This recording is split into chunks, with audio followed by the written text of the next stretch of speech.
In this video, we're having a look at part 3 of our Word Navigation Shortcuts Hints and Tips series.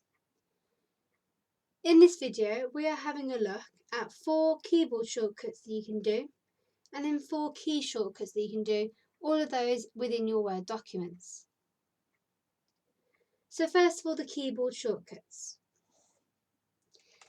These keyboard shortcuts we're going to look at are the shortcuts for selecting characters and also lines of text within your Word documents.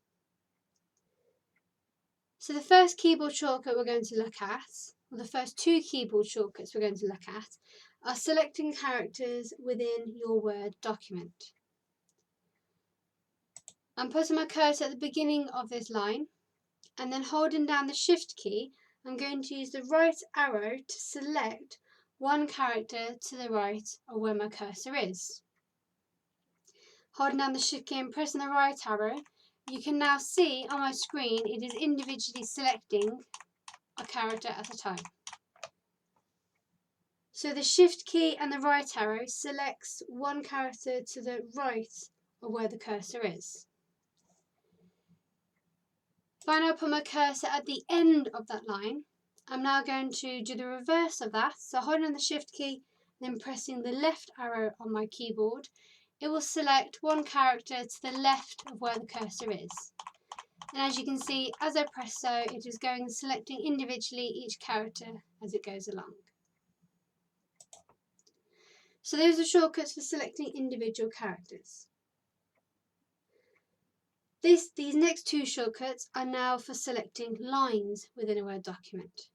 So still using the Shift key, holding down that Shift key, but this time pressing the down arrow on my keyboard selects the whole line down from where your cursor is. As you keep pressing the down arrow, it will keep selecting another line from where you started off. So that was the Shift and the down arrow for selecting a line one at a time, going down from where your cursor is. The reverse of that, starting at the bottom, pressing the Shift key and then pressing the up arrow, we'll do the reverse of that, selecting a line at a time, going up from where your cursor started off. So those are those keyboard shortcuts that you can use within your Word document. The 2 keys we're going to look at now, so these 2 key shortcuts that you can use within your Word document, are the Home key and the End key. But this is actually using another key as well in conjunction with them. We're going to use the Control key with both of these keys to create a shortcut within your Word document. So holding down the Control key and the End key on your keyboard moves your cursor to the end of the document that you're in. So I'm now at the end of my document, so pressing the Control key again, but this time the Home key moves your cursor right to the very beginning of your Word document.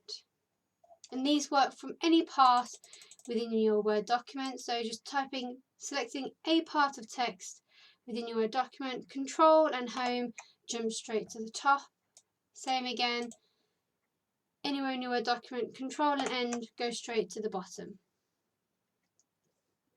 So those are just a few shortcuts you can use within your Word documents. So just a summary of those shortcuts for you.